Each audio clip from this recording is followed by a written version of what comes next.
Oke, assalamualaikum warahmatullahi wabarakatuh. Selamat pagi, selamat siang, selamat sore, selamat malam.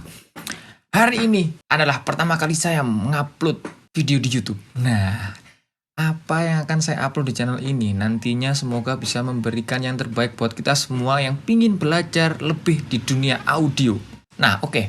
Pertama-tama yang ingin saya share di sini adalah apa sih itu mixing? Apa sih mixing lagu itu apa sih? Kenapa sih lagu itu harus di mixing? Itu yang akan saya bahas dalam video saya kali ini. Apa itu mixing? Habis di record, terus minta di mixing. Nah, terus apa sih itu mixing? Mixing itu sebenarnya adalah proses penggabungan atau mengoptimalisasikan beberapa audio untuk dijadikan menjadi satu kesatuan yang utuh dalam bentuk mono, stereo, ataupun surround. Itulah mixing. Nah, ini kan ada banyak track tuh. Habis kita rekam, ada banyak multi track. Terus di situ kita susun, kita balance-kan, kita kasih efek-efek. Nah, agar lagunya menjadi semakin enak. Itulah apa itu mixing. Terus, kenapa sih lagu itu harus di mixing? Kenapa sih? Kita habis record ya udah didengerin, di balancing sedikit volumenya, sudah enak ya kan? Ngapain lagu itu harus di mixing? Nah, itu mungkin yang harus kita pegang sebagai seorang mixing engineer. Atau orang-orang yang benar-benar kepingin belajar di dunia mixing atau mungkin malah sudah terjun betul di dunia mixing. Oke, sekarang langsung aja kita masuk ke DAW. Di sini saya punya contoh lagu yang belum di mixing. Ini lagunya nih yang belum di mixing. Ini satu lagunya, aduh saya lupa, pokoknya lagunya judulnya Looking for Ellie. Nah, ini lagu yang belum di mixing, coba kita dengerin ya.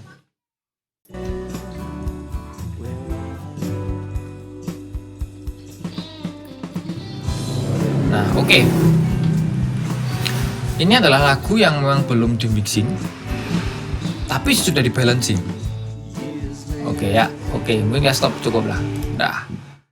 Nah ini udah habis di mixing, suaranya kayak gini.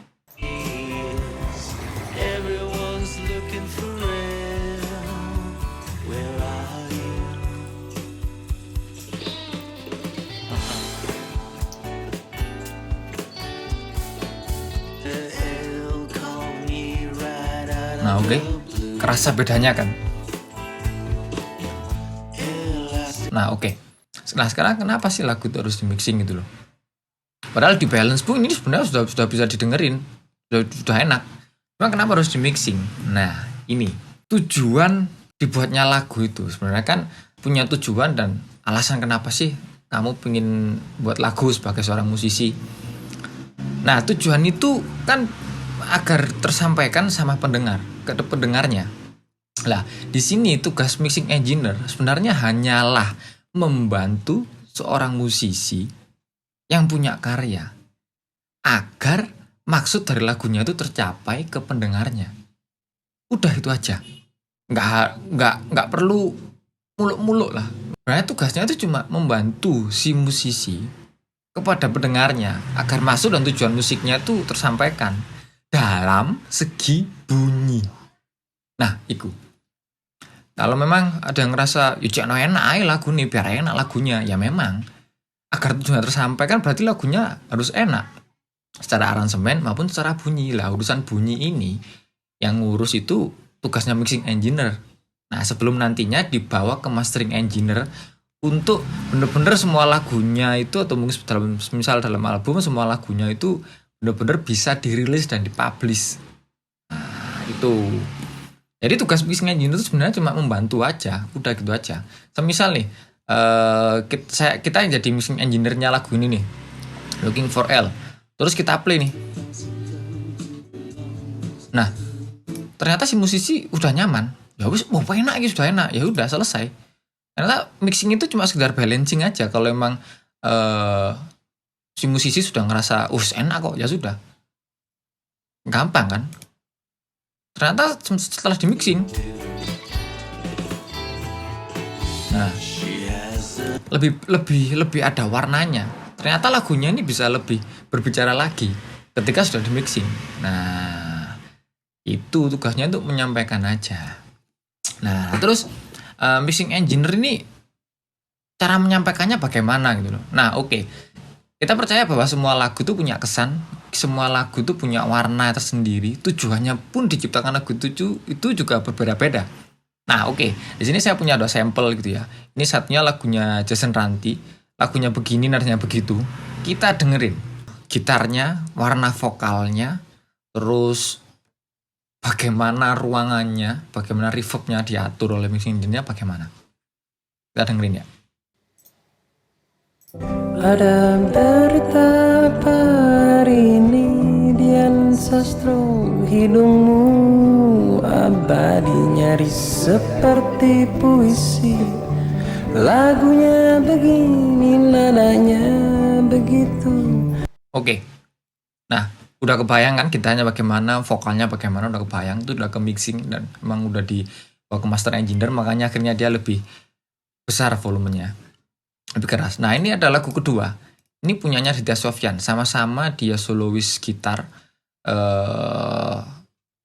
Coba dengerin bagaimana timbre atau warna gitarnya sama warna suaranya. Beda nggak sama si Jason Ranti?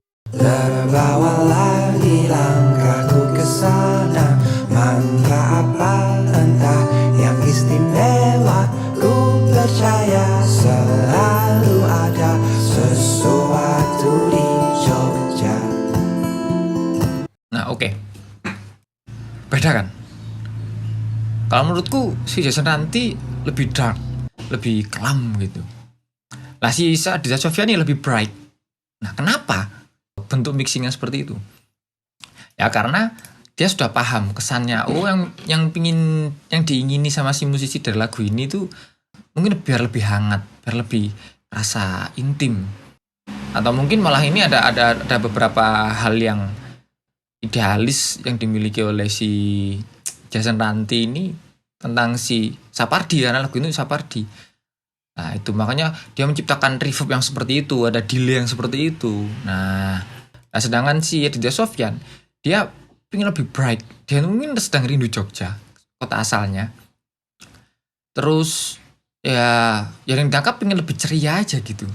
Itulah pentingnya mixing engineer di sini. Bayangin semisal si gitaran Jason Ranti dibuat nge-mixing soundnya Aditya Sofyan, kira-kira cocok nggak? Bisa aja cocok, atau mungkin dibalik, mungkin masih bisa cocok. Tapi apakah ini bisa membantu si musisi agar tujuan lagunya itu tercapai si pendengar, agar impresnya, kesannya di hati pendengarnya tuh kena? Nah, itulah dimana mixing engineer itu harus paham betul lagunya itu bagaimana. Aransemennya seperti ini, kita nggak boleh terlalu ngerusak aransemen, karena aransemen itu tugasnya ya si musisi, si arranger, si produsernya di situ. Jadi kita bener-bener harus paham secara genrenya ini modelnya opo, terus nuansa atau kesannya seperti apa agar memudahkan mixing kita di lagu ini. Ya begitu. Nah terus bagaimana cara nge-mixing yang baik itu gimana sih? Nah kalau pengen tahu, jangan lupa subscribe channel ini. Dan jangan lupa di-share kalau memang channel ini berguna. Silakan ikuti terus channel ini karena nantinya saya akan meng-share berbagai tips-tips khusus atau tips-tips ya di dunia seputar audio. Mulai dari recording, mixing, dan mastering. Itu. Dan nantinya semisal channel ini bisa berkembang lebih baik lagi, nanti akan saya bagikan stem track record untuk kita buat latihan bareng-bareng. Nanti kita akan membuat sebuah mixing sharing yang akan saya buatkan episode-episodenya dan kalian bisa mendownload stem track mentahnya. Jadi bisa untuk latihan. Jadi kita kan seringkali kepingin mixing tapi nggak punya bahan mixingan. Nah ini nanti akan saya kirim lagu-lagunya biar kita bisa belajar mixing bersama, bisa belajar mixing dan mastering bersama. Begitu. Oke, terima kasih. Sekian dari saya. Assalamualaikum warahmatullahi wabarakatuh.